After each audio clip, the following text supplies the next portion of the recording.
एक बार की बात है, किसी गांव में एक साधु बाबा रहा करते थे।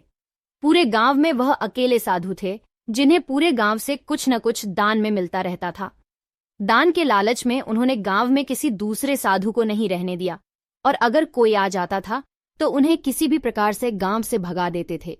इस प्रकार उनके पास बहुत सारा धन इकट्ठा हो गया था। वहीं एक ठग की नजर कई दिनों से साधु बाबा के धन पर थी। वह किसी भी प्रकार से उस धन को हड़पना चाहता था। उसने योजना बनाई और एक विद्यार्थी का रूप बनाकर साधु के पास पहुंच गया। उसने साधु से अपना शिष्य बनाने का आग्रह किया। पहले तो साधु ने मना किया, लेकिन फिर थोड़ी देर बाद मान गए और ठग को अपना शिष्य बना लिया। ठग साधु के साथ ही मंदिर में रहने लगा और साधु की सेवा के साथ साथ मंदिर की देखभाल भी करने लगा। ठग की सेवा ने साधु को खुश कर दिया, लेकिन फिर भी वह ठग पर पूरी तरह विश्वास नहीं कर पाया। एक दिन साधु को किसी दूसरे गांव से निमंत्रण आया और वह शिष्य के साथ जाने के लिए तैयार हो गया। साधु ने अपने धन को भी अपनी पोटली में बांध लिया। रास्ते में उन्हें एक नदी मिली।